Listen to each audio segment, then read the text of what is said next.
Hello good morning student. आज की class में हम लोग स्प्लिट फेज इंडक्शन मोटर के बारे में बात करेंगे। तो स्प्लिट फेज इंडक्शन मोटर क्या होता है और उसका कंस्ट्रक्शन, वर्किंग कैरेक्टरिस्टिक और रोटेशन चेंज के बारे में बात करें। तो सबसे पहले देखेंगे कि स्प्लिट फेज इंडक्शन मोटर क्या होता है। तो यह एक टाइप का मोटर, एक सिंगल फेज मोटर है जो कि सेल्फ स्टार्ट नहीं होता है।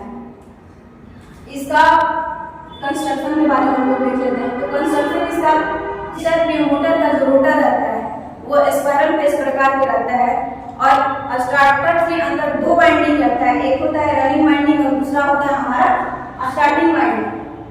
रनिंग वाइंडिंग को हम लोग मेन वाइंडिंग के नाम से भी जानते हैं और दोनों वाइंडिंग एक दूसरे के 90 डिग्री पे स्थापित रहती है। जो रनिंग वाइंडिंग होते हैं, रनिंग वाइंडिंग को हम नीचे तार होते हैं और इसके जो खांचे होते हैं अधिक गहराई में स्थापित किया जाता है, जिससे हमारा इंडक्टेंस क्या रहे, ज्यादा रहे और रेजिस्टेंस क्या रहता है, कम रहता है। वही स्टार्टिंग का बात, और इसका इंडक्टेंस क्या रहे, ज्यादा रहे, रेजिस्टेंस क्या रहे, कम रहे। और इसका कनेक्शन हम डायरेक्ट किसके साथ कर देते हैं, सप्लाई के साथ कर देते हैं। उसके बाद हम लोग बात करेंगे स्टार्टिंग वाइंडिंग के। तो स्टार्टिंग वाइंडिंग जो हमारा रहता है वो ठीक पतले तार के बनाए रहते हैं और इसके जो खांचे रहते हैं वो कम गहराई में स्थापित किए जाते हैं, जिससे हमारा क्या रहता है कि इंडक्टेंस हमारा निम्न रहता है और रेजिस्टेंस क्या रहता है, ज्यादा रहता है।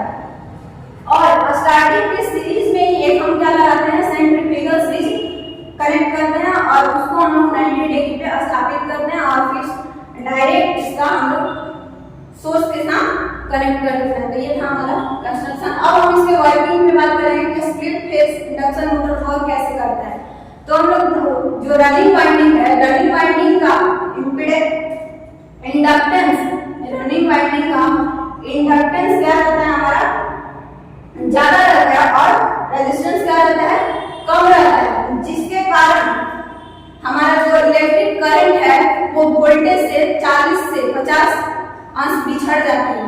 उसी प्रकार स्टार्टिंग का बात करें तो स्टार्टिंग में हमारा क्या रहता है कि इंडक्टेंस निम्न रहता है और रेजिस्टेंस क्या रहता है, हाई रहता है, जिसके कारण जो हमारा इलेक्ट्रिक करंट है वोल्टेज से 10 डिग्री से लेकर 15 डिग्री हमारा क्या रहता है, पीछे हो जाती है, जिसके कारण सिंगल फेज एसी सप्लाई में दो फेज का प्रभाव उत्पन्न हो जाता है और घूमने वाला मैग्नेटिक फील्ड पैदा हो जाती है।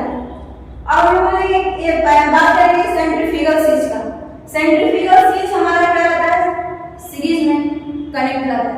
तो ये जो मोटर का स्पीड है, जैसे ही अपने पूर्ण गति पे आती है, सेंट्रीफ्यूगल स्विच क्या होता है, ऑफ हो जाता है और यह सेल्फ स्टार्ट हो जाता है और ये मोटर एक वाइंडिंग पे चलने लगती है, वो हमारा रनिंग वाइंडिंग। एक वाइंडिंग पे ये क्या करता है, रन करता है, वो रनिंग वाइंडिंग।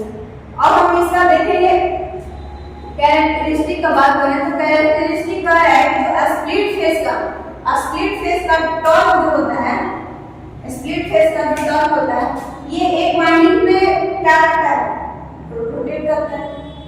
तो रनिंग वाइंडिंग का टॉर्क सेंट्रीफ्यूगल स्विच ऑफ हो जाता है तो रनिंग एक वाइंडिंग में वर्क करता है, रनिंग वाइंडिंग का टॉर्क दोनों वाइंडिंग के टॉर्क के बराबर रहता है। ये इसका मेन कैरेक्टरिस्टिक है।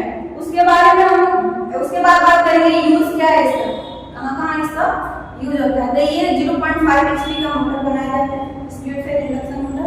और इसका जो पावर फैक्टर का बात करें तो ये 0.3 से लेकर के 0.4 इसका पावर फैक्टर होता है। और इसको हम लोग छोटे पंप के लिए करते हैं, फैन में करते हैं, ग्राइंडर में करते हैं या फिर वॉशिंग मशीन में इत्यादि में इसका हम प्रयोग करते हैं। अब इसका हम देखेंगे कि इस मोटर का अगर हमको रोटेशन का डायरेक्शन चेंज करना है तो क्या करेंगे। तो इस मोटर का रोटेशन का डायरेक्शन चेंज करना है तो रनिंग वाइंडिंग का और स्टार्टिंग वाइंडिंग का दोनों का कनेक्शन हम आपस में क्या करते हैं, चेंज कर देते हैं। तो इसका जो रोटेशन है मोटर का वो चेंज हो जाता है। तो ये हमारा था स्प्लिट फेज इंडक्शन मोटर का रोटेशन चेंज। अब हम ये बात करेंगे ये वेक्टर डायग्राम, ये हमारा स्प्लिट फेज इंडक्शन स्टार्टिंग ये करंट को रिप्रेजेंट कर रहा है और आई रनिंग करंट का रिप्रेजेंट कर रहा है। तो यहाँ से हम 90 डिग्री एंगल में।